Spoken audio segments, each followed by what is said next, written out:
है वो सरलता से हमें ईश्वर का आशीर्वाद भी उसमें प्राप्त हो जाता है। हम किस तरह अपनी भक्ति और श्रद्धा को आगे बढ़ा सकते हैं, उसके लिए तुलसीदास जी ने इस चौपाई को लिखा है। हरि व्यापक सर्वत्र समाना, प्रेम ते प्रकट हो ही मैं जाना। भगवान हर जगह व्यापक हैं, लेकिन वे केवल प्रेम और भक्ति के द्वारा ही प्रकट होते हैं।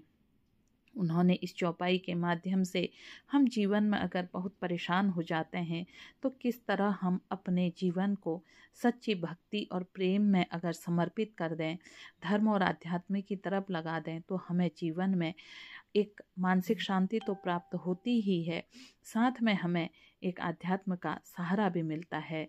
अगर हम रामचरितमानस को एक केवल धार्मिक ग्रंथ ही न माने, बल्कि यह संपूर्ण जीवन के आदर्श रूप जीने का एक पथ हमें दिखाता है। ये हमें बताता है कि सत्य और धर्म का पालन क्यों करना चाहिए, परिवार और समाज में किस तरह संतुलन बनाकर चलना चाहिए। ये अगर हम रामचरितमानस का नित्य अपने जीवन में इसकी एक चौपाई को भी शामिल करते हैं, तो इस तरह समझिए कि हमारे जीवन में निरंतर सुधार चलता रहता है।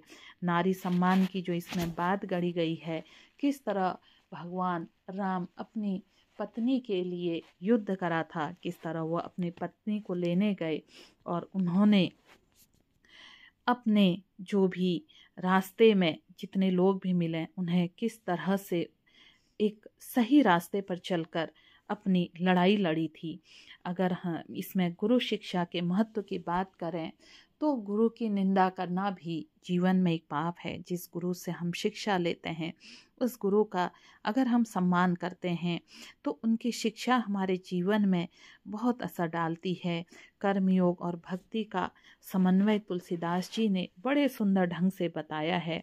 अगर हम जीवन में कर्म को प्राथमिकता देते हैं और ईश्वर के प्रति समर्पण रखते हैं तो हमारा जीवन एक सरल और सहज बन जाता है। यही इनकी चौपाइयाँ हमारे जीवन में हमें प्रेरणा देती हैं, जीवन के एक नए रास्ते को हमें दिखाती हैं।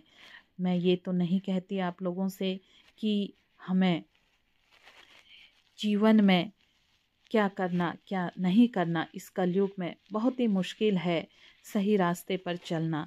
लेकिन अगर हम रामचरितमानस को अपना सार बना लें जीने का और इसकी हम एक चौपाई भी अगर जीवन में लेकर चलते हैं, उसका नित्य स्मरण करते हैं, तो आप समझ नहीं सकते हैं कि हमारे जीवन में कितना बदलाव आता है और हम समाज को देखने का